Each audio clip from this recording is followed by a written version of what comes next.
This week from GNC Week in Review, powered by GeekNewsCentral.com. Apple has one more thing. T-Mobile has to pay $300 million to the FCC. Wow. And Walmart has dropped their robots. Those are some of the tech news. Those are some of the tech news stories from this week, and it's Friday, November 6th, 2020. My name is Kirk Corliss, along with I'm Scott Ertz. And this episode 75 of the GNC Week in Review podcast, part of the Tech Podcast Network. If it's tech, it's here. Thank you so much for tuning in for this week's episode. We are streaming live at gncweekly.com/live, as well as Facebook Live. So please be sure to say hello in chat or comment. Also, be sure to like and subscribe to the GNCWIR channel on YouTube. If you miss a live video, that's okay. You can always catch the replay later. If you are a listener, please be sure to subscribe to the podcast, where you can find on the right-hand side column at gncweekly.com, be it Apple Podcasts, Google Podcasts, your favorite podcast or your podcast app. You have a comment, be it on social media or email, and it all can be found at ncweekly.com/connect. It's a little bit, and I mean a little bit, of light tech news this week. Obviously, the election is ongoing, or the counting is ongoing right now. So we're not going to go into politics. This would have been the worst possible week for somebody to announce something. Right. Oh, absolutely. Yeah. There's not when I was going through the news of the tech news of the week, there's not much. There's a few ballot measures that do have tech related. But as far as we'll get into that shortly. But as far as everything else, yeah, it's been really, it's been light. So, subpar. Yeah. But unless somebody's trying to secretly announce something, this would be the world's worst time to do it. Exactly. Yeah. I think it's going to be lost in the noise, but hopefully next week's going to be a little better. And that's the top story. So on Tuesday, November 10th, Apple will be holding an event called One More Thing. Now we know that's always an Apple event, because we haven't heard enough from them this year. Right. And you notice that, like, the last Apple event, they announced the iPad, they announced the Apple Watch and iPhone, but it was 5G throughout the whole entire event. Yeah. Oh my goodness. So this year there's no rumors. There are rumors flying around, possibly new Mac or Apple Silicon, possibly the iPad Pro. So we don't know if it's going to be headphones. Right. So there's a lot of rumors flying around. So we don't know what's going on, but they announced it's going to be November 10th, this coming Tuesday, at 10 a.m. Pacific, 1 p.m. Eastern. So whatever is announced, we'll get a wrap up of all that next week. Things under the one more thing category tend to be surprises. Right. So the AirPod Studio, or whatever stupid name has been flying around, would make sense because it would be a surprise. It would be a new product. One more thing tends to be new products. Mm-hmm. So when we look at what they've got going on, what has been in R&D, what are new products that are at least close enough for them to talk about? Mm-hmm. Headphones under the AirPod brand would make sense. They might show off the Apple AR, but probably not. Mm. And the other thing that's been under R&D that's probably ready to show off is actual computers powered by Apple Silicon. Right. So those are my three predictions in order: computers, headphones, and almost certainly not AR glasses. Mm-hmm. But those are my predictions for what the One More Thing event will show. I'm just curious to see what they're going to look into, because with the either the MacBook Pro, or I'm kind of a little curious to see if if they're going to they're not. I mean, their events are usually an hour 30, so yeah. So hopefully it's going to be something that, like you said, surprising though, surprise. So they're not going to probably announce. Do you think they're going to announce the Apple Silicon first, or are they going to wait last? Well, I mean, we know about Apple Silicon, right? Mm-hmm. We know that's coming. They made a big deal about it at one of the 800 events they've held so far this year.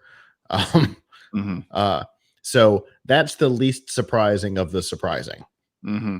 So lead with your strong foot, which would be the thing that people know about. And then go into the headphones. I don't think we'll see the AR glasses. The 5% chance. Mm-hmm. There's word that that iOS has code in it to support the AR glasses, but you'd have to have that if you were doing even alpha testing. So it's not that big of a surprise to me. There's apparently graphics in the operating system for it. So, but I wasn't expecting Microsoft to announce the HoloLens that day either. So anything's possible, I guess. But I don't suspect that we'll see it. I think it's going to be 75% computers and 25% headphones. I think they're going to show off like an Air, a MacBook, a Pro, and then the headphones. That's what I was thinking. I think that's going to be the headphones. You're right. The headphones, not really. The headphones, Apple's it's Beats, right? Yeah. Yeah. Okay. So I don't think the headphones are the popular thing right now. But that's what Although the AirPods have been, for better or worse, their weird design, they've been popular. I find them horribly uncomfortable, but I have found all Apple branded headphones or earphones horribly uncomfortable because they're not sized. And I have to have sized earbuds. But they've been real popular, more so than the Beats brand. Because the love for Beats fell apart when they stopped sounding good, when Monster stopped producing them. So they've done pretty well under their own brand, using the technology that they bought from Beats, and then their own brand. So the next logical step is full headphones.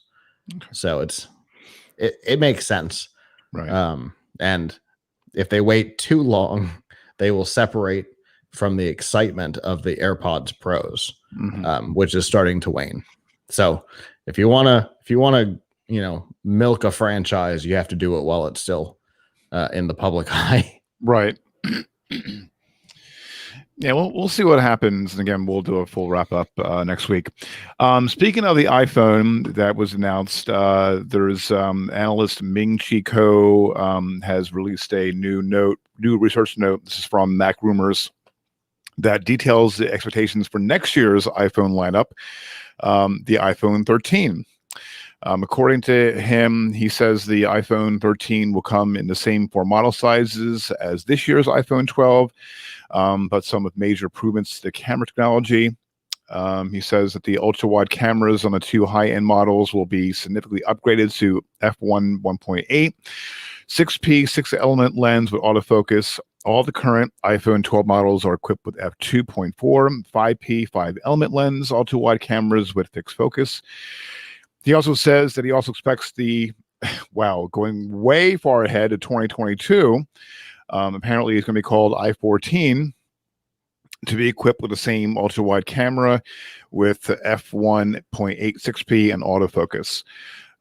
He believes the shipments for the iPhone 13 will increase year on year, and offers a positive outlook for the supply chain due to several factors, including a more robust 5G infrastructure in the second half of 2021, It returned to the traditional September timeframe for iPhone mass production and sale, and the significant camera improvements to iPhone 13. And I guarantee you, it's going to be more than $1,000 because the iPhone 12 is now, from what I understand, if I'm wrong, it's $1,300 for the iPhone 12 Pro Max, right?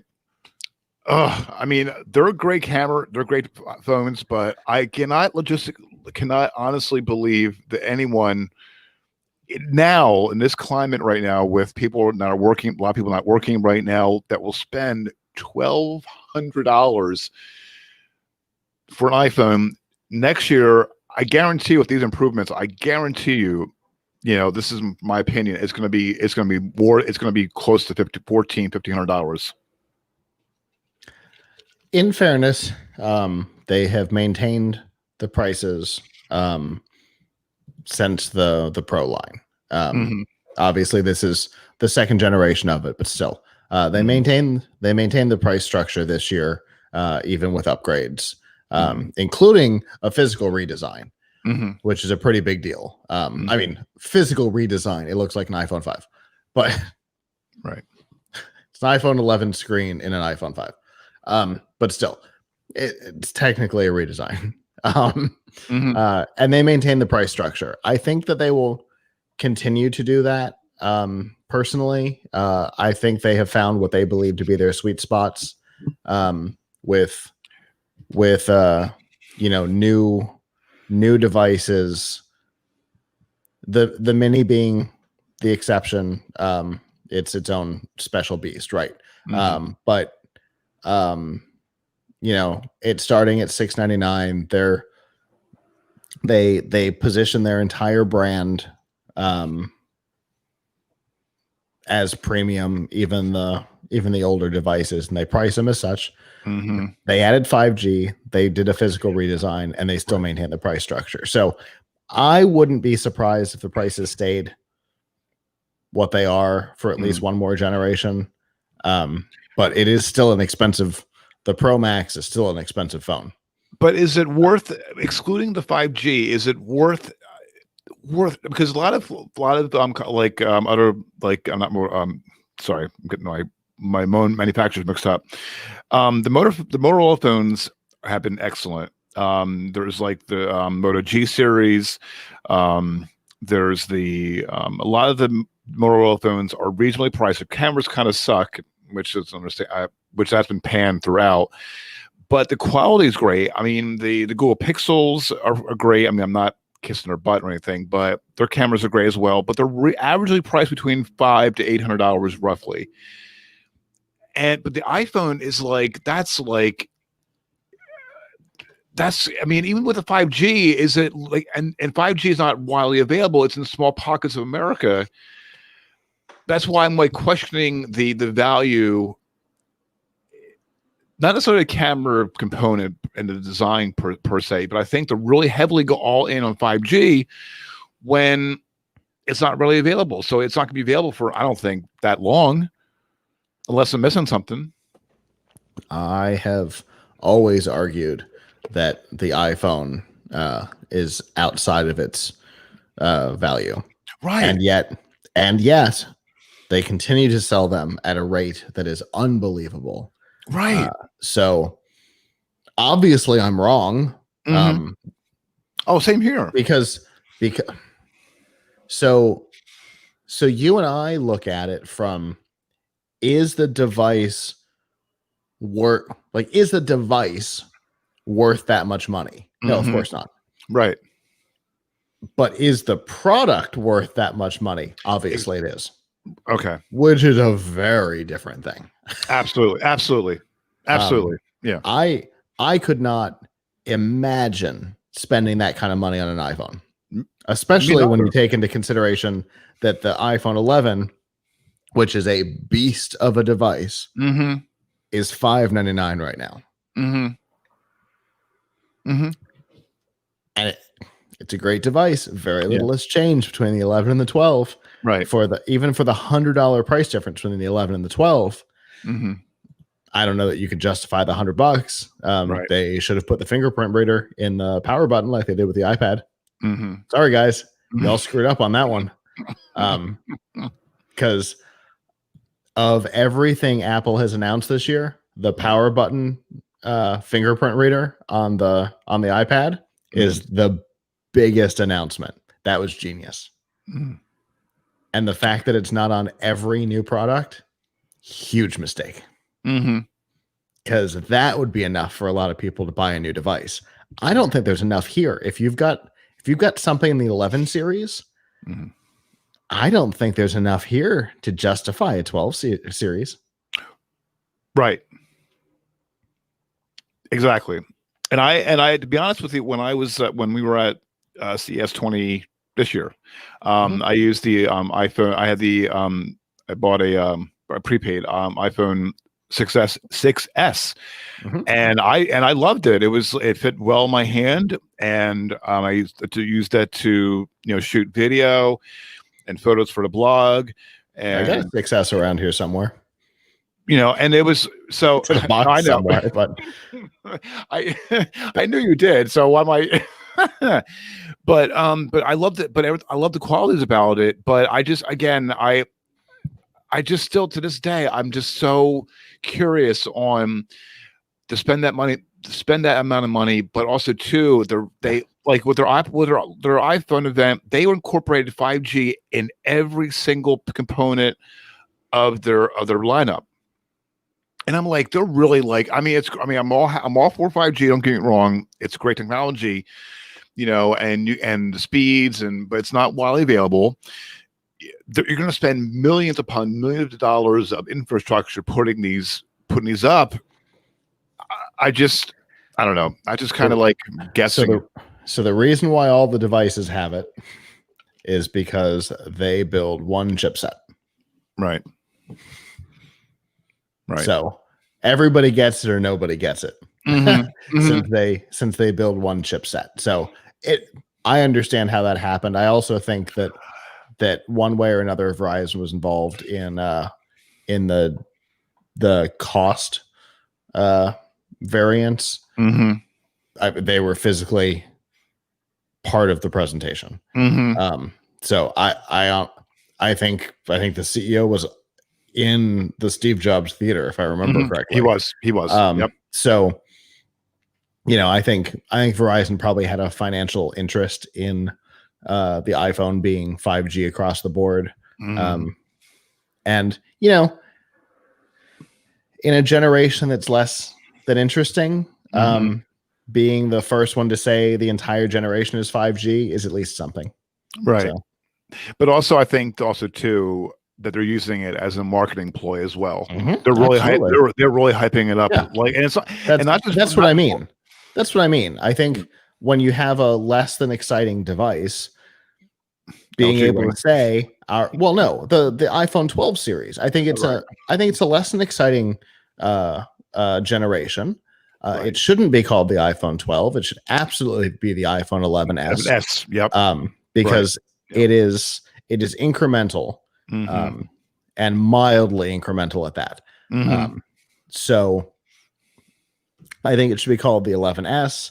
I know the body changed and that screws up what the S means, but still I think it's an incremental change. I think 5G is the only thing that makes it even remotely interesting. And so they have leaned into it hard. So do you think that with the $1,200 price tag, with a little bit of design change and a camera improvement, does it justify the $1,200? Of course not.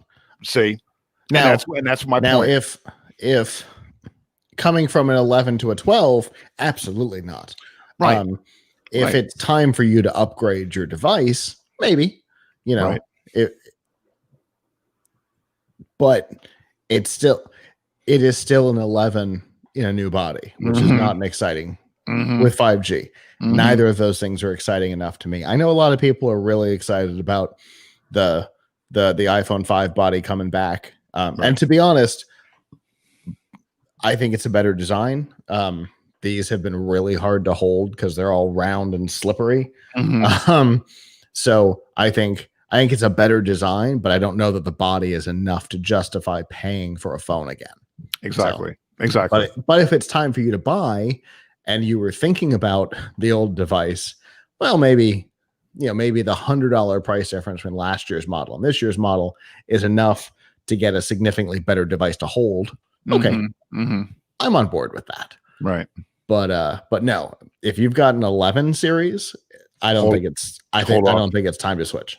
I agree with you 100%. Yeah, definitely. And I'm curious what other people think, our listeners and viewers. So if you want to let us know, is it worth the upgrade that you have, or backsliding? A lot of people have phones for 2 years plus before they upgrade. Would love to hear, especially iPhones, because they're expensive. Right. Absolutely. So let us know, gncweekly.com/connect via Facebook, email, Twitter. We would love to find out about that, because it's still fascinating to me to this day. It's still this boggles my mind. Me too. All right, awesome. All right, in other news this week, the T-Mobile will pay a $200 million civil penalty to United States Treasury to resolve an investigation into whether Sprint was illegitimately drawing excess subsidies from the Federal Communications Commission's Lifeline program for low income consumers. Now, for those who don't know, Lifeline is a program that a federal program makes phones and broadband more affordable for low Americans. Participating providers get a $9.24 subsidy per subscriber. It is occasionally affectionately known as the Obama phone, right? Even though it was created by Bush. How it became the Obama phone is beyond me. Yeah. It started as a plan for senior citizens and expanded over the years. Right. You're absolutely right. Now, this is how the FCC noted in its announcement on Wednesday. It's the largest fixed amount settlement the FCC has ever received to settle investigation. Apparently, the FCC Enforcement Bureau has been investigating a report at Sprint prior to its merger with T-Mobile, was claiming monthly subsidies for about 885,000 Lifeline subscribers who weren't actually using the service. I say this all the time. When you create rules, you create a game. When you create a game, some people play it better. Right. This was inevitable. When this program was created, I was in the industry, and we said, within a decade, this will be massively abused. Hey, look at that. I'm in the industry, and now, and it boggles my mind. People are abusing it still, and I'm wondering. Everybody abuses it. Yeah, and I just it breaks my heart, because my mom's a senior, and I know other seniors as well, and it breaks my heart that they have the most meager income coming in. And it breaks my heart, because people that need it most are suffering, and those who don't should be punished. Period. They should be punished. They should be punished. And well, the problem is that most people who are abusing it don't know that they are. It's happening outside of their view, which is exactly what happened here. Sprint was doing it behind the scenes. They did not let the people for whom the subsidies were being collected did not know that the subsidies were being collected, and it certainly wasn't being passed on to them in their price. Right. So, right. This is what happens with subsidy programs. Eventually, they just become it's like government grants. Yep. I can tell you, based on the organizations that I interact with, the majority of organizations that take out grants do not use the money for the thing that the grant was for. Wow. It is a funnel of money from the government, and that's what Sprint saw Lifeline as. Right. No wonder Sprint no longer exists. Yeah, just wave goodbye. So hopefully there's nothing going to be coming up. You know what's? I take that back, because it was going to happen. Something's going to happen eventually in the next 6 months. I mean, obviously the merger's done, everything. Something tells me that's going to creep back up. Something tells me, not this, but I think something's going to it's going to rear its ugly head. You mean another Sprint problem? Yeah. Oh, for sure. This is not the last. Ever since Dan left, the company has been a disaster. Mm-hmm. Dan leaving them forcing him out was the dumbest mistake. Right. It was the beginning of the end. Mm-hmm. Yeah, something just tells me it's not going to be the end of the sprint. All right, next up, Walmart is reportedly giving up on its years-long effort to have robots scan store shelves to keep track of things like item availability and price accuracy. Walmart ended its contract with Bosa Nova Robotics, which provide large aisle roving robots after giving similar results from human workers walking stores to fill online orders. This is coming from a report from the Wall Street Journal. The robots were reportedly in about 500 Walmart stores. Walmart didn't immediately respond to request for comment, but told the Journal that it's learned a lot about how technology can assist employees and consumers. A Walmart spokeswoman, told the Journal, quote, "We will continue testing new technologies, investing in our own processes and apps to best understand and track our inventory, and help move products to our shelves as quickly as we can." So technology is great, but so if you watch Superstore, what we're talking about here is Glenn, right. Which Glenn was making fun of this. And in fact, Glenn was visually designed to mock this. This was a stupid idea, because this can be accomplished better without the robots, without moving parts, with cameras and machine vision.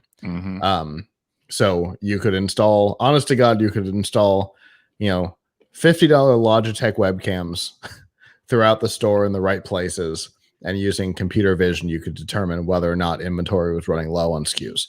This was a dumb idea. And they move slow. Oh, yeah. This is the reason why Superstore felt the need to make fun of it, because it was such a dumb idea. And I get robots are cool. I get it. Right. But if it's not the right thing, it's not the right thing. And here it was not the right thing. And Walmart was trying, and I guess, there's a lot of story about Walmart because I worked for Walmart many years ago. We'll talk about Walmart later on in the and finally segment, because this will blow everyone's mind. And I know Scott loves spontaneity. This is going to blow your mind a little bit later. But Walmart has always been known for low prices. Granted, and I'm not throwing Walmart under the bus, but they are, with their labor costs, they try to skew more on technology, which is great, but it's like the human worker does things a lot better, quicker. I've seen those robots in action. They're slow.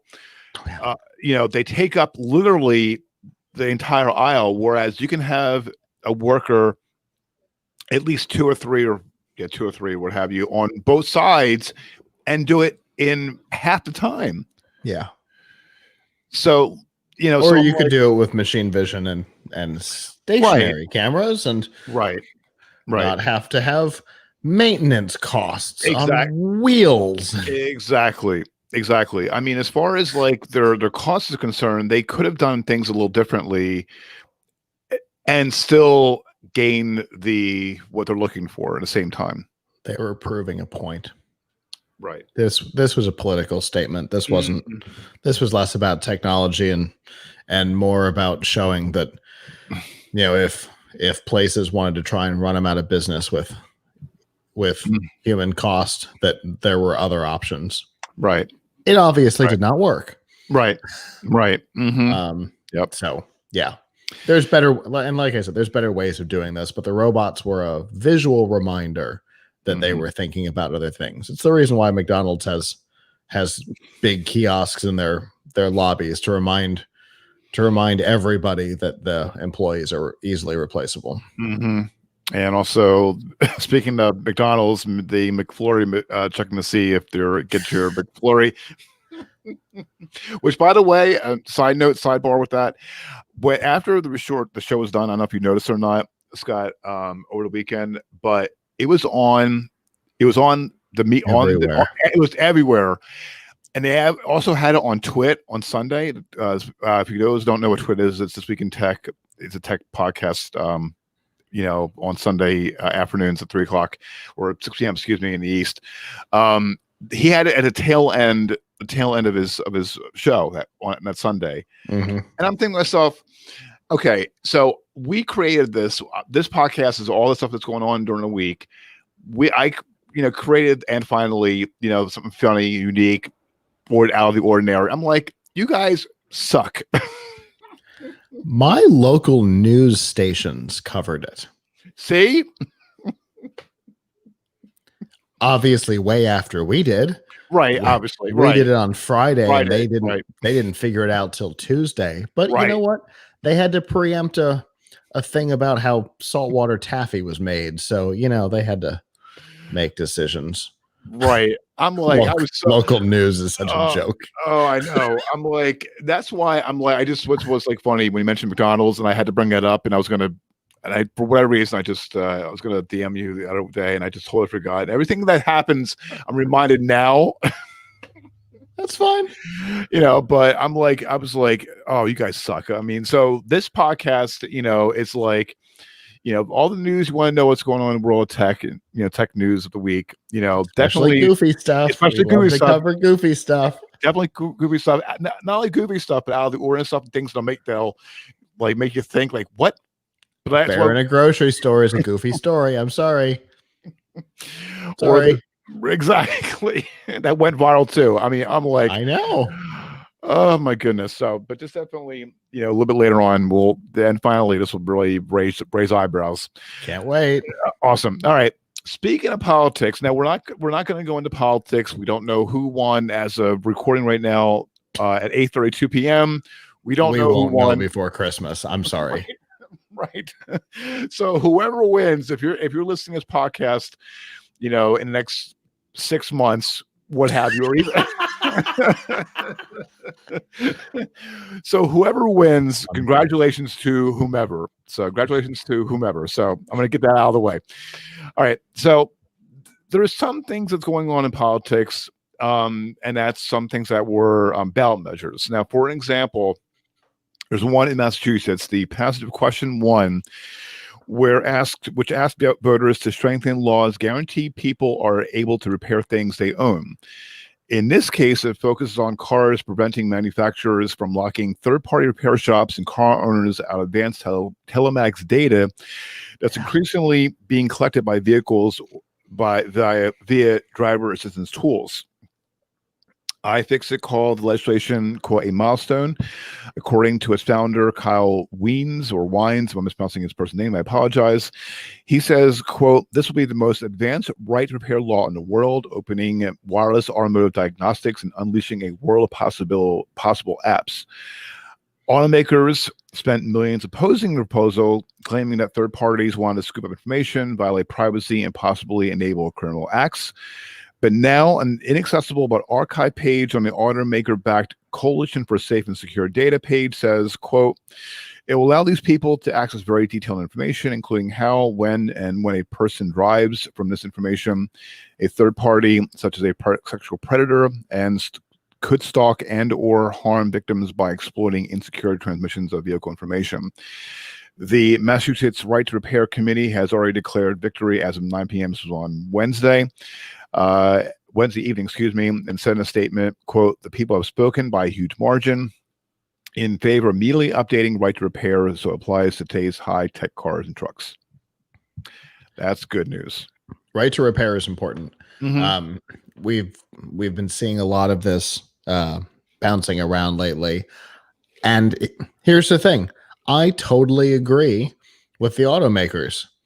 It absolutely, in the wrong hands, could allow people to see how, when, and where a person drives and all kinds of stuff like that, all of which is just as easily determined today with a magnetic GPS device that can go under a car, under a wheel well, which is a pretty good place to put them if you're trying to hide it.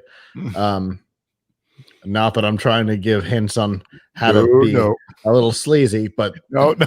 there's usually magnetic things under there. So it's easy to do today. So why is this any different? This would be way harder than buying a $50 GPS tracker with a little battery and sticking it in somebody's wheel well. Mm.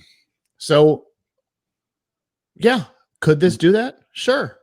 Should that be our primary focus here? Of course not. Mm-hmm.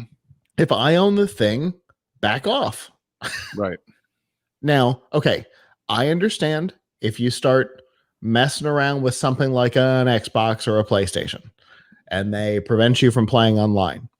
I get you. I got it. That's because they're trying to maintain the integrity for other people, not for you. You have said, I don't care about the integrity of my console. Great. It's your device. Do what you want. Mm-hmm. There might be repercussions. But in the case of a car, what could the repercussions be? Right. If I have access to my own data, what's going to happen? Nothing. Right. Well, I like to do, well, I would like to, like, if I want to take my car elsewhere instead of my dealer, I like to go without, it's mine. I choose this. Like I said, I would choose to see if it's fit, how I see things fit. Yeah. But also too, if it's going to cost a little less, why am I going to go to a dealer? I can go right down the street elsewhere and get it fixed for the same quality and the same parts. Absolutely. And think about all the people who like to do things themselves. Mm-hmm. This is, in a world where the maker community is growing so much that we literally built a robotic maker facility here in Tampa. As the maker community is growing that much, and we literally host a how to maintain and repair your car at home series from Amrock. Mm-hmm. It's that kind of popular. Mm-hmm. So, it's a big part of the culture, and the car manufacturers sure seem like they were scared by it. This is a big win. It is only in Massachusetts, which is not great, right. But it's not bad. No, it's a start. It's the beginning, I think, of chips starting to fall in the right direction. Mm-hmm. We've seen lawsuits against Apple over their T2 chip, which, I mean, if you're gonna name a chip like a Terminator that's designed to prevent you from doing something, and you're gonna put a T and then a number, I think you've given us an idea of what you're up to. There's lawsuits against Apple on the T chip, particularly because if you try to make any repairs to your own computer, Apple will lock you out of it until you go see somebody at an Apple store. That's insane. Right. So there's lots of these types of lawsuits. There's lots of things on the books. But having a whole state say this is what we want to do, could see it start to move to the Library of Congress, which is where, for whatever stupid reason, I do not understand why, but they are somehow in charge of this, the right to repair on a federal level. Why the Library of Congress? I don't know. If somebody can explain it, please head to the website and let me know, because I have no idea. I'm kind of curious as well. I've done a ton of research, and I cannot figure out why the Library of Congress is even involved, let alone in charge. But whatever. They're also in charge of whether or not you can hack a retired video game to create your own server. Whatever. Isn't it weird? It's a library. I don't get it. That's odd. But this is a big deal. I think it's important, and it could be the beginning of a movement in the right direction. Yeah, and iFixit is a good site to check out. And they do tremendous great work. So this is awesome. Good news all around. Sure. All right, other ballot measures. Portland, Maine is the latest in the growing list of cities in the U.S. to ban facial recognition technologies, according to Bangor Daily News. So real quick, I want to make sure we get the terminology right. technically they have banned facial identification technologies. Not technology that recognizes whether it's looking at a face, but technology that identifies who the face is. Okay, got it. Okay. It's important. Okay.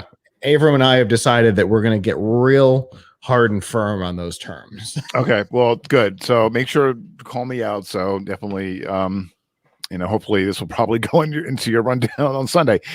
According to Bangor Daily News, people voted in favor of passing a new measure that strengthens Portland's existing ban on the use of facial recognition tech by law enforcement agencies and public officials. City councilors originally agreed on a ban back in August with the understanding that the voter referendum will replace the ordinance if it passes. Now that it's passed, it cannot be touched for at least 5 years. The new measure Portland, Maine has Portland, Maine has passed will allow citizens to sue the city for illegal surveillance and will make them eligible to receive $100 per violation or $1,000, whichever is higher. It also required the city as well. It's also interesting. They also require the city to suppress illegally obtained evidence. Plus, violating the ordinance will now be grounds for a city's official suspension or termination. So, I'm not going to lie. Here's the more important thing: that the fact that it makes it illegal for the government to collect the data also means. I apologize for those of you who are watching and how my studio is slowly getting darker.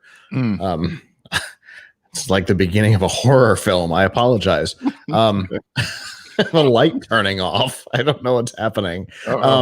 Anyway, this means that if information is collected, like if this is the thing that starts an arrest, the arrest is void. So that is because it's officially illegal search or seizure. So that makes the arrest void, which is a big deal. Because now we're into constitutional grounds. Right.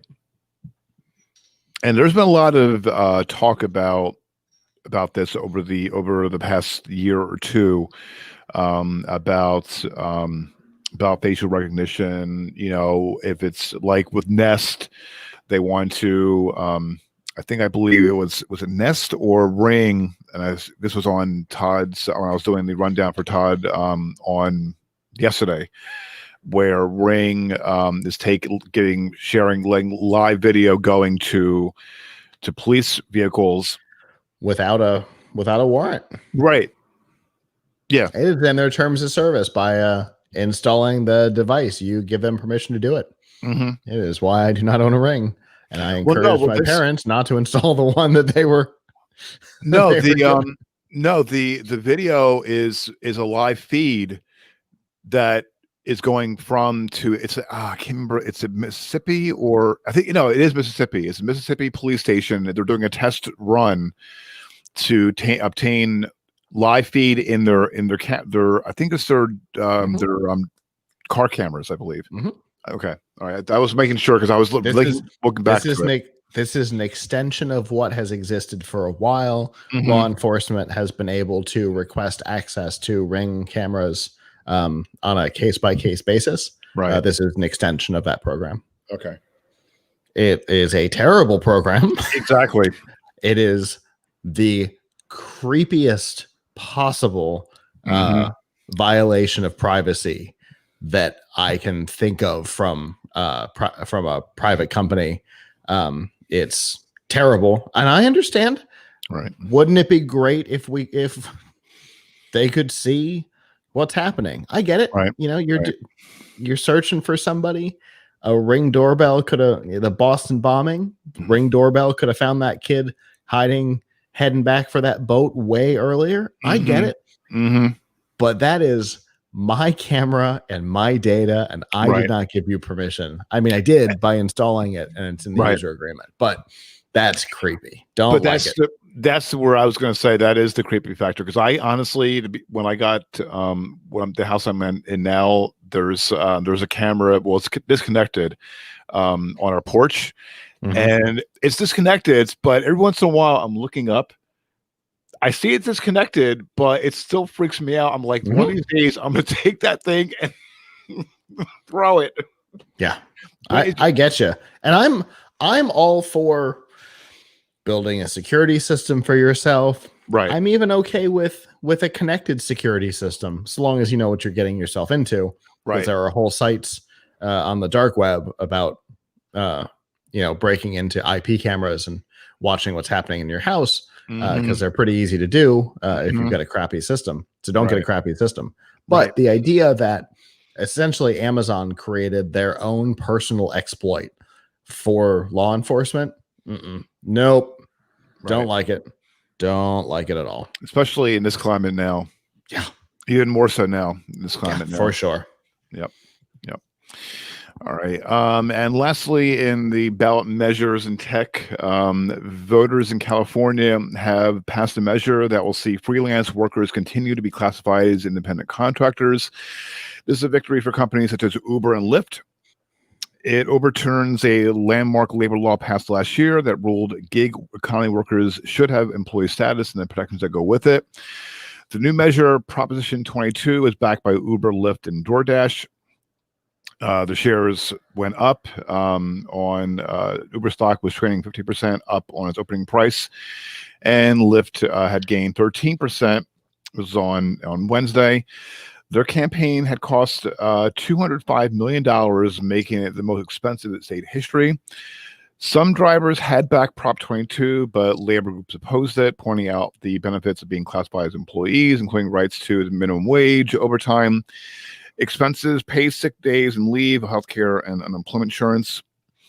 And the California Labor Federation had accused supporters of Prop 22 as colloquially known as, quote, attempting to buy their own law through the ballot measure process.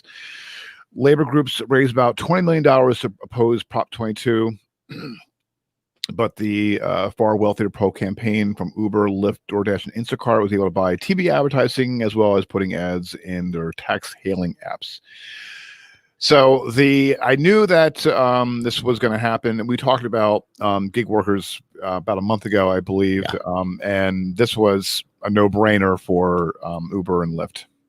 Yeah, this had to happen. Otherwise, I think everybody knew that, and everybody's eyes were on Prop 22. This was talked about like for the past month or so. Yeah, this was like a national spotlight, because California is the weirdest state in the union by far, and they only exist today because of Silicon Valley, and they hate it. They do everything in their power to prevent change from happening, and here's the thing. If somebody wants to drive a car and deliver people or whatever, and be an employee, you work for a taxi company. The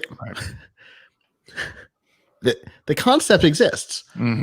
These people didn't want to work for the taxi companies. They wanted to work for themselves. Right. That's why they joined a gig economy job. You're not required to drive for Uber, Lyft, DoorDash, or Instacart. You're not required to do any of these things. Right. There are other, you could go work for a restaurant that has its own delivery service. Right. Go work for a pizza company, pizza parlor that delivers pizza not through one of these services and get paid a wage. But you can't have your cake and eat it too. Knowing going in when you're working for Uber or Lyft, knowing that you're on your own, so you're not getting help, you're not getting health benefits, you're not getting anything like 401k. You name the list of the benefits from one end to the other. So you can't have your cake and eat it too. So I'm kind of questioning why union groups would basically put small money, and knowing full well that they're not going to win,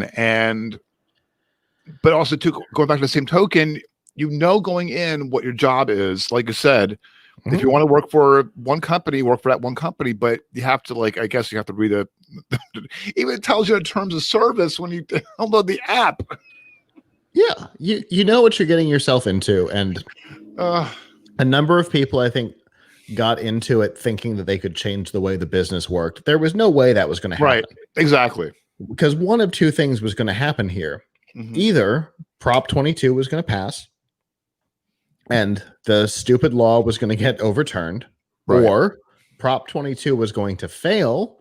Uber, Lyft, DoorDash, and Instacart were going to move to Texas, move their headquarters to Texas, Like Tesla, and take all of that revenue with them. Mhm. Everybody is leaving California right now, from Elon Musk to Ben Shapiro. Honest to God, everybody from the left to the right, everybody is leaving California right now. I didn't want Scott. They're out of control. And Scott, I didn't want to mention Tesla because I knew that was going because I knew that Elon Musk irks your ire. But you know what? When he stood up to California, right, I was with him. Okay. When they told him your employees can't go back to work, he said, but Ford, Chevy, and Chrysler have all gone back to work. Well, they're not in California. He goes, I don't have to be either. Right. I was with him every step of the way. He annoys me to no end, but I supported and that. That's move. what I was gonna. That's why I didn't want to go down that. Stop clock is right twice a day.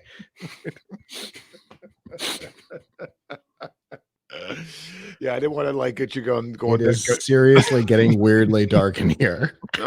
I noticed that. Whoa, what the hell? This light is getting dimmer and dimmer. Oh. I can't look into this one, but I can sit here and stare into this one without any problem. I can see the individual pixels. This is this is one of the episodes where it just gets goes different directions. But we also talked about a month ago or so when we've been, because I'm an independent contractor. I work for as executive producer for Geek News Central podcast.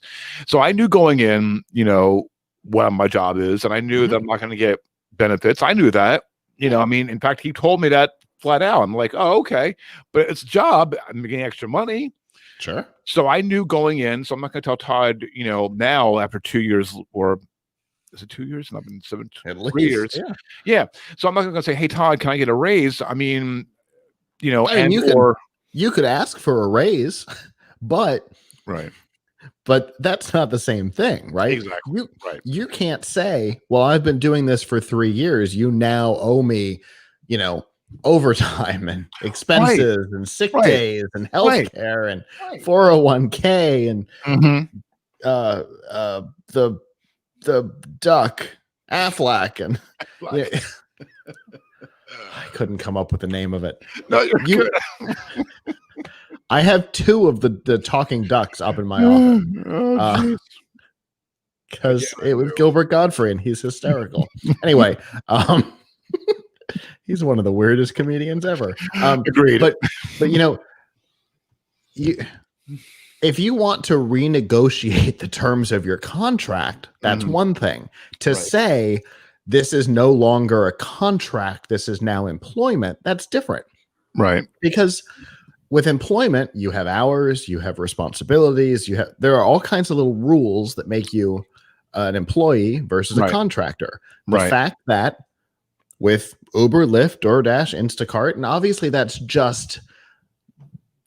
are just the big 4 that were involved in the California thing. You've got Taskrabbit, and I mean, there's so many. But you say, "Oh, I'm gonna deliver food tonight." Great. Great. Right. Or I'm not. Okay. We did not build our business around hoping or expecting that Tuesday from 2 to 8 you are going to deliver food. That's not part of our business model. We know if we have enough people from Tuesday from 2 to 8, somebody's going to deliver. It's off entirely now. I don't know what's happening. A ghost has taken over the studio. Oh, gee. This should have happened in October. If you guys want, right. But the business model of these companies is not based on employment, Right. and the roles and responsibilities of those who drive for these companies Mm-hmm. and more Mm-hmm. is not based on an agreement that they will be available at a particular time when they're needed. Right. It is based on, I want to do it now, I will do it now. Mm-hmm. Now, sure, something like Instacart has hours in which it operates. You can't deliver groceries from Publix at 11 p.m. because the store closes at 10. Mm-hmm. But if you want to work the morning, great. If you want to work the afternoon, great. If you don't want to work at all, we don't care. It doesn't affect us. It doesn't. Right. Oh, good. Now this one's starting to do it. This is fun. I'm going to be in the dark before this thing's over.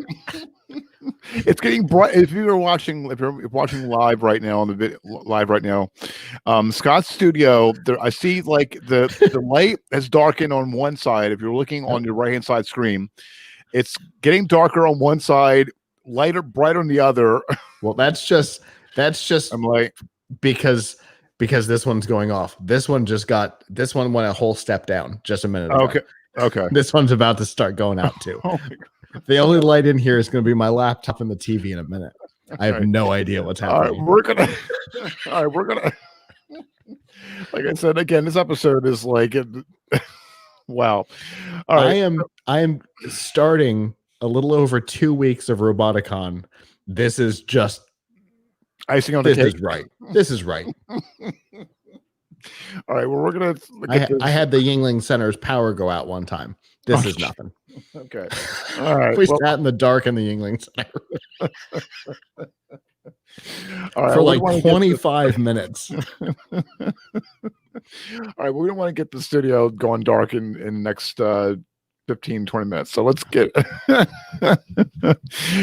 right. Right. All right. So now other news this week. Now Google has killed a lot of apps over the past year or two. Since the boys have come back, right? They've been on a termination spree since the founders came back a couple of years ago. Yeah, I don't understand the logistics behind killing a lot of all these apps, but they killed another. And this one I didn't even know about. Apparently, Google is killing off ScreenWise Meter. It's an app that is used to track user engagement with their screens, hence the name. It was an audience engagement program that rewarded users 18 and above with gift cards. Users would then, in turn, provide the company with valuable data. But we're providing data to Google now. This was very specific data. I didn't think this was still around. I didn't know it existed. I'm surprised that this is still around. I thought this went away before the boys came back. I didn't even, again, this is news to me. When I looked at it, I'm like, wow. The app is now being killed by December 2nd. And this is from Android Police, and Google is encouraging all users to retrieve the rewards by that time. A Google page for the program now reads, audience membership has ended. Since the end date, you haven't been metered or earned reward points.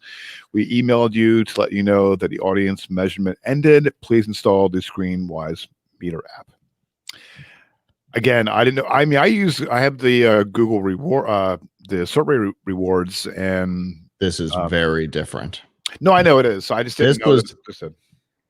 This was literally tracking every tap of your screen, every app that was open.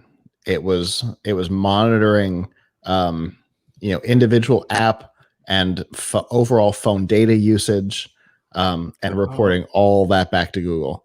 This was the most uncomfortable, and I am no fan of Google. Long-time listeners and viewers of mine will know I am no fan of Google because they occasionally think that this kind of thing is okay. And that always makes me uncomfortable. This is probably my least favorite of all the weird things they've done. We talked about this on F5 Live, possibly before it was called that. It might have still been called Plug Hits Live Radio at the time, which ages it pretty good. And it made us uncomfortable when they announced it, and what it did got bigger with time because it didn't track all the things that it did at the end.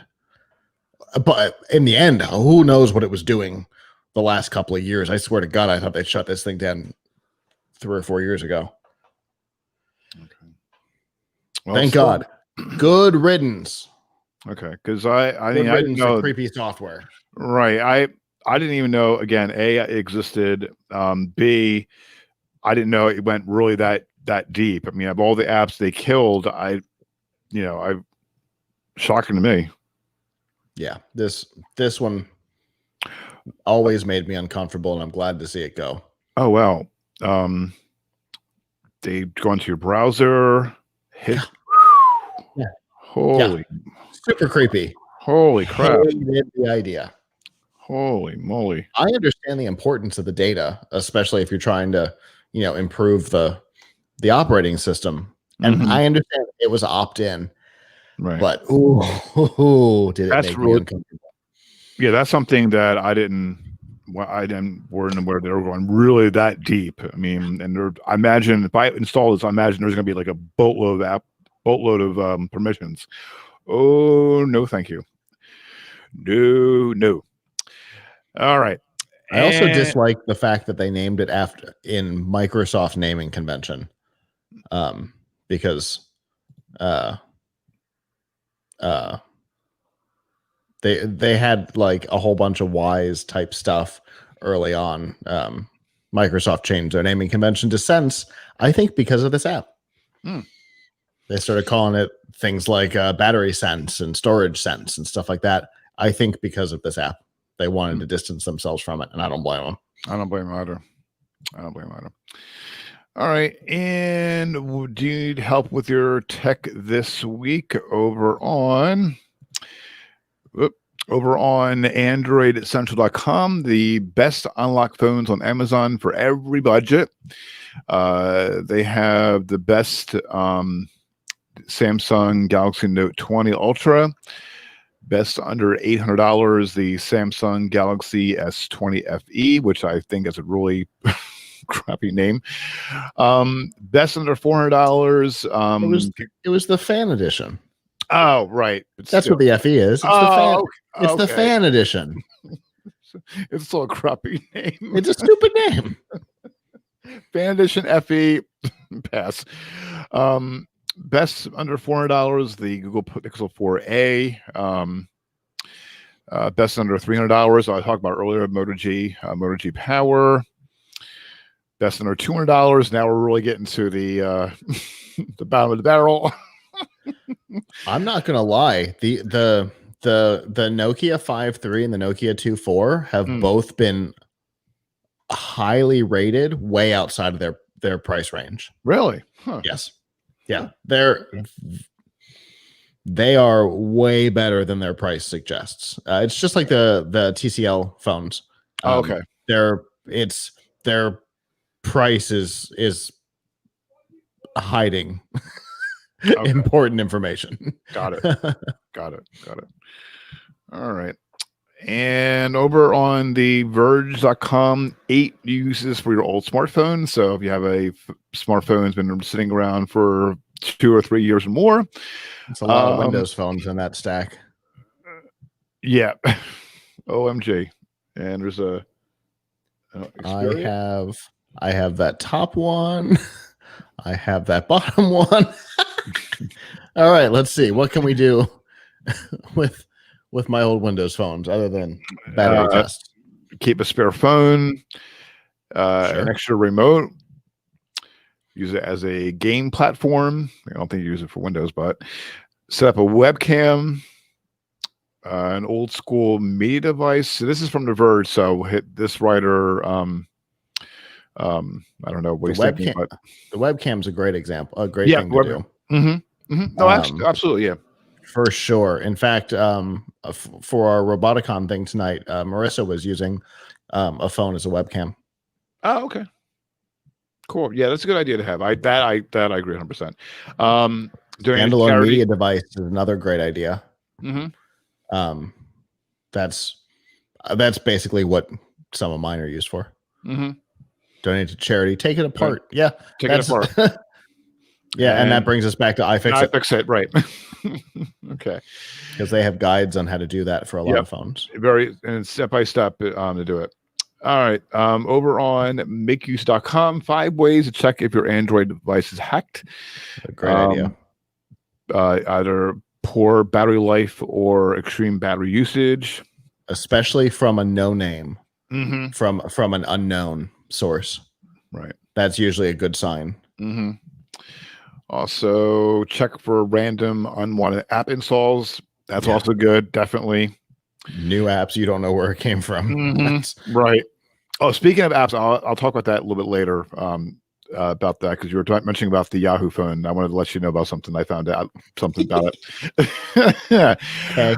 Unusually high data usage. Watch for weird pop-ups and ads. That's also important. Yes. Definitely. You should never get a pop-up ad in the operating system. Mm-hmm. I am so dark right now. You should never have an ad in the operating system. If you do, something is wrong. Mm-hmm. You got it. And apps and phone keep crashing. That's important. And do a factory reset date if you have to. Especially what I do is if save not battery, but want to keep your fresh and give you tips on how to keep your Android device secure. It's important to note that a factory reset may not be enough. If you've actually been hacked and there's something that's been added to the root, you might have to do a computer hookup reset, which is a bigger undertaking, but might be required. Okay, good tip to know. All right, over on Engadget.com, the best smart watches, fitness trackers, and wearables to gift. And I know you have these as well. Or some of them. There's the Apple Watch SE. There's the Samsung Galaxy Watch 3. There's the Fitbit Sense. The Garmin Vivo Move HR. Oof. Some of these names these companies make is I know, right? Holy crap. Oh, yeah. Somebody wants to get me a Fossil Gen 5. Right. I'm in for that. I'll always take a Fossil watch as a gift. Add it to my Amazon wish list. How's that? There you go. The Fitbit Inspire 2. Inspire is a nice device. Okay. Inexpensive and low profile. Okay. All right. The Google X Samsonite Connect Eye Smart Backpack. I think I saw this. That's a lot of words.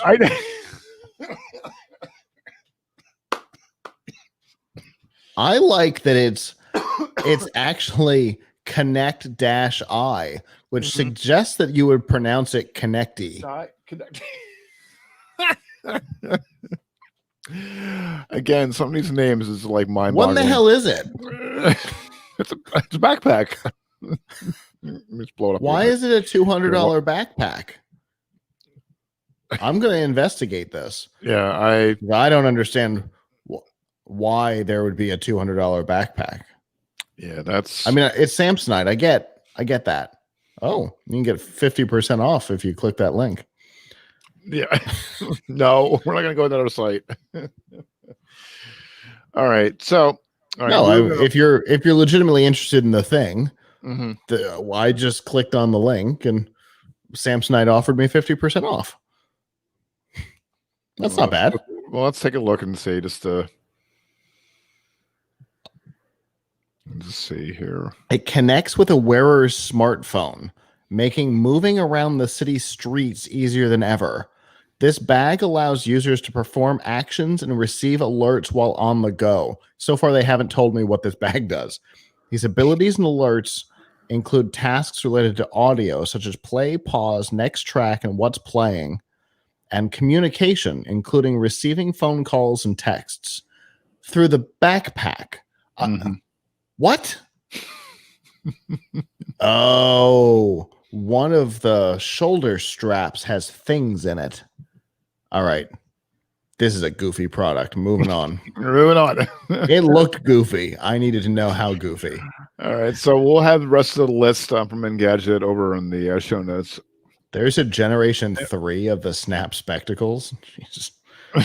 That's why we're going to be dissecting these products for an hour. So. That was the last one. It's fine. Oh, okay. Sorry. Okay. All right. Over on makeuser.com, the 7 best Wi-Fi USB adapters, ranging from the Trend TEW-809UB, the Netgear. These are all mouthfuls. I'm doing with the news and everything and intros. It's the Nighthawk. Right. It's called the Nighthawk. It's fine. There you go. Short, sweet. There's the Linksys WUSB 6300. In fairness, Linksys's model numbers have always sucked. Okay. For all of history, their model numbers have sucked. Why do they do model numbers? Why can't they just do 12 or whatever? I like Netgear's. It's the Nighthawk A7000. Great. I'm in.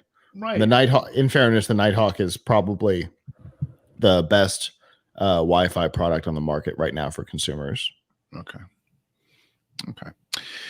All right. And the TP-Link Archer T2 Nano and the Edimax EW-7833 UAC. So they all appear to be AC.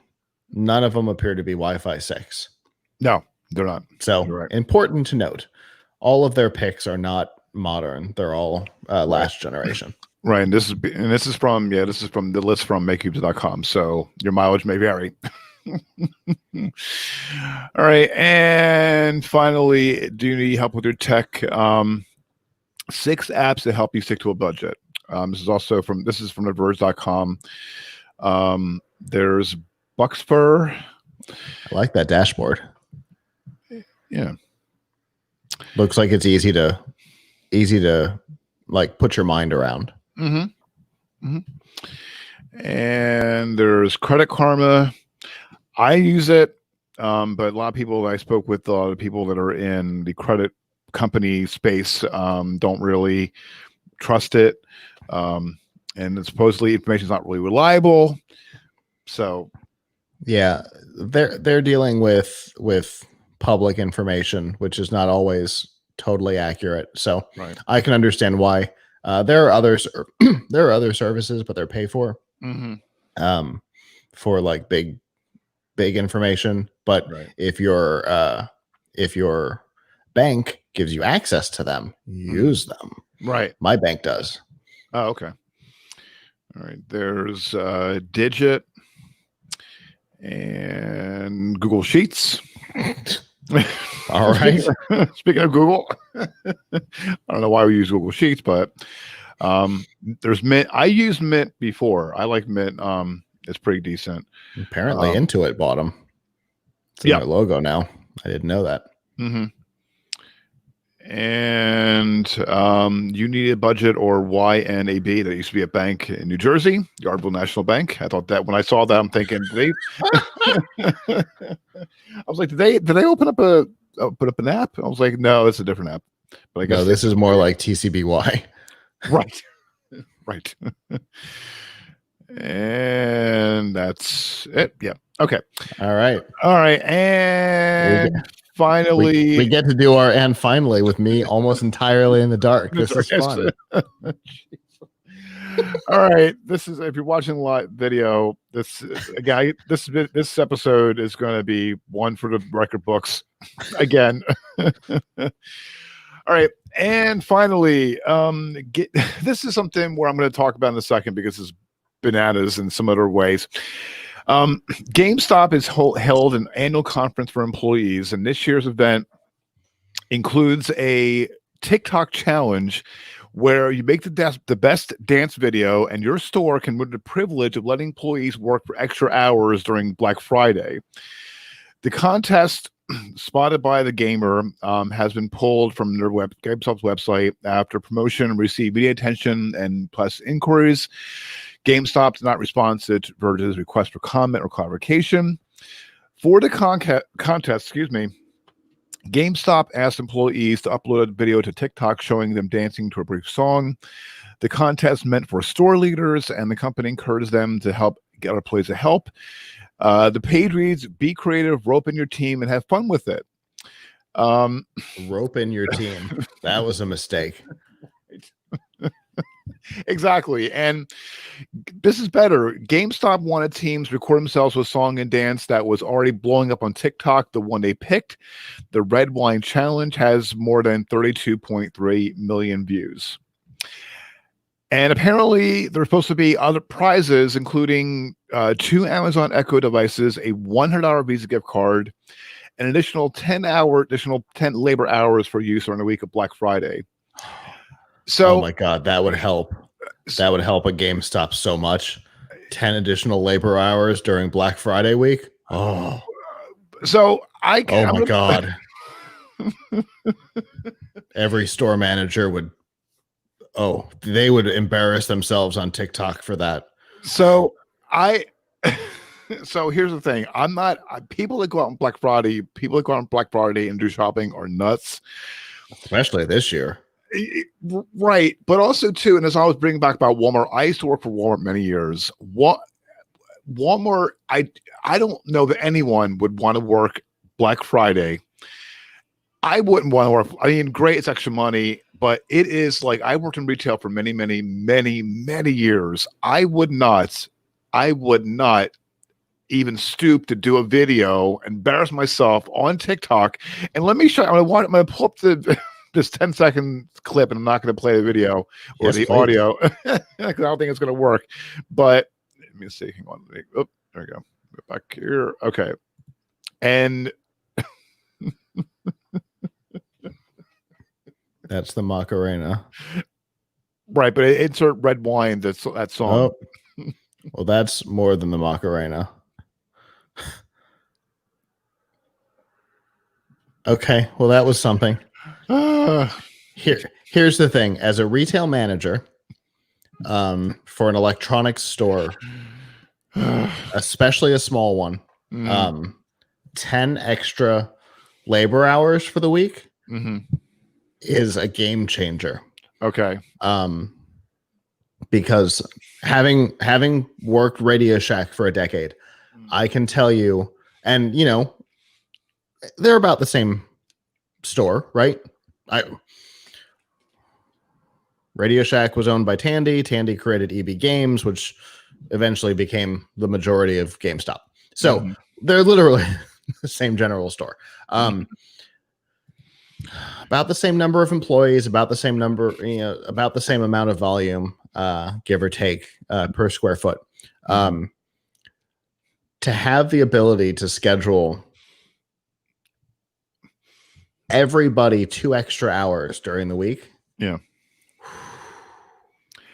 That means everybody gets a little bit of a reprieve. If you could have 1 extra person come in on Black Friday, it makes everybody's life easier. Okay. Everybody's a little less hectic that way. Okay. But you're given, if you're a store like GameStop, you're probably given 250 hours, give or take, a week. During Black Friday, you're probably given 320 hours to schedule. So if you could get another 10, that's a whole extra employee on Black Friday. That is a game changer. Okay. Everybody's life is a little better, except the poor guy who's the extra one coming in who wouldn't have worked otherwise. I just, 2 things. One, your lights are going dimmer and dimmer. Oh, absolutely. I can stare into this one again. I can stare into this one now without it hurting my eyes. This one's probably about 5 minutes from turning off. It's about driving me nuts. So we're gonna get this wrapping up in a second. But the second thing is that I just cannot imagine just going through working Black Friday, but also not necessarily working Black Friday, but how GameStop is doing this is like, they're doing this like is adding more quote unquote work. The prices are great, but I guess I don't know. I mean, I just can't see. I don't know. Black Friday at GameStop or Black Friday at Radio Shack is very different than Black Friday at Walmart. True. Nobody has ever been trampled in one of our stores. Right. I have, honest to God, I've never heard of a fist fight breakout in one of our stores. Good point. Which I used to track. Good point. When I was with the district office, I actually went looking for that kind of information. I don't know of any fist fights that have ever broken out. I mean, we had a like a $69 netbook one time. We had things that people were ready to fight for, and I don't know of anybody who actually did. Right. So our stores are very different than a big box, Best Buy, Walmart. Right. I stand corrected. Then. I know Circuit City was bad because one of our former hosts worked for F5 Live. He worked at Circuit City through a Black Friday. Very, very different than the experience at a Radio Shack or a GameStop. I mean, it's a very long day. It is a very long day, and I cannot think of a single year that I worked for Radio Shack that I did not work a 16-hour day. But right, I enjoyed them. Okay, I guess maybe the energy was high. I mean, by the end of the day, you're like, I will kill somebody. If somebody comes in here at 1:00 and asks why the sale is no longer on the thing, I may kill them because I've been here since 3 a.m. Right, and that's where. But it's still fun. Right. I know. That's where I'm kind of like, I guess I'm looking at it both sides where, okay, I mean, it's good. It's a great contest, but I mean, is it worth the hell that you go through from being there from the literally the crack of dawn, well, if the store gets 10 extra hours, it means that maybe everybody gets a little bit of a reprieve. Maybe, oh my God, maybe somebody comes in for a swing shift. Right. Holy cow. Somebody came in for a swing shift and could let people actually take a break. Right. Somebody comes in the middle of the day and everybody who's been there all day gets an hour for lunch instead of hoping they get to eat something. Right. Right. That's everybody's life is different. Right. That's true. I guess maybe it's a good thing to have that. I was wondering the oddity of it, and maybe the uniqueness of it. Oh, this is weird. This is weird. But every GameStop manager is going, all right, what do I have to do to get those 10 extra hours? I don't care about the Echo devices. I don't care about the $100 gift card. I want the 10 extra hours. And it's funny because you think about it, the 10 hours is only worth maybe $85. And they're like, I'll take the $85 over the 100 direct all day, every day. Right. I'll take those 10 hours right now, please. You keep your gift card. I'll take the 10 hours. Right. And that's where that's where I see, that's my point, the oddity. And like I said, working. It's weird. And that's why I said I worked at Walmart, and I remember one time, I got there I can't remember what time it was, 4 a.m. or what have you. And it was me, my wife, and someone else. And we walked in the front of the store. We had our vests on, which are to this day, they're god awful. Walked in the store in the front of the doors. There was like at least a half dozen people surrounding my wife and I, and then someone else with us. We're like, they're trying to think we're cutting the line. Like, look, guys, we work here. You see our name badges, our vests on and everything. And it's just been like, they trample in the store. And I swore myself I'll never, ever, ever again. Never. So I'm happy I'm no longer with that, knock on wood. All right. I would go do one more Radio Shack Black Friday. Just one. Well, like I said, what's going to happen this year is going to be, it's going to be interesting to see. So I wouldn't do it this year. This isn't the year I'm taking my opportunity to do one more. No. Nope. Nope. All right. Well, with that, and this is gonna, because Scott's lights are gonna be dimming to like a candle. And he's like, if you're watching live video, guys, the only light that's left in here is from the laptop. Yeah.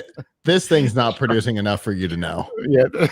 I'm staring into it. It's and this is about maybe me sleeping.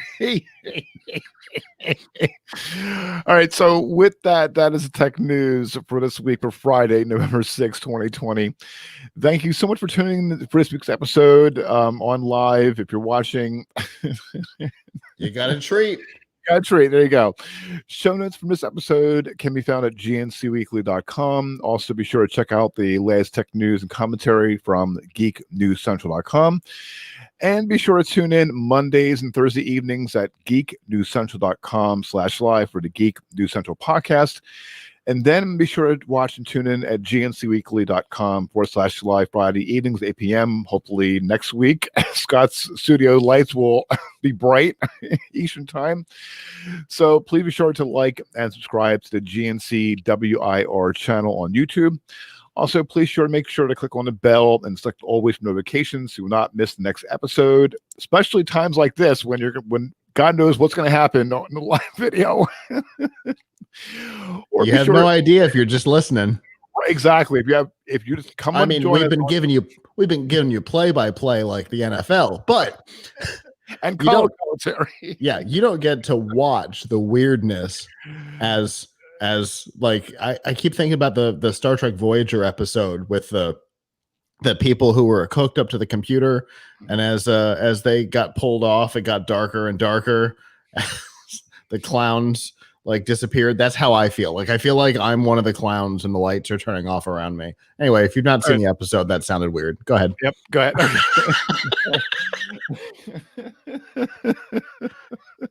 Again, we're going off the rails. All right, and be sure to subscribe to the podcast on your favorite podcast app. And be sure to be tuning in with Scott and Ilvin Pilch on F5 Refreshing Technology Sunday evenings at 9 p.m. Eastern at f5live.tv/join us. Comments on this week's episode, we would love to hear from them, especially Scott's choice on lighting fixtures.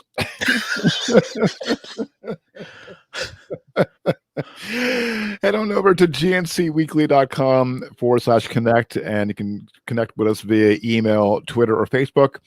I'm on Twitter. I'm at Kirk Corliss. Scott is on Twitter, TMABO. Let him know what you feel about that. Until the next episode. Till next episode of GNC Week in Review. So long. Ciao.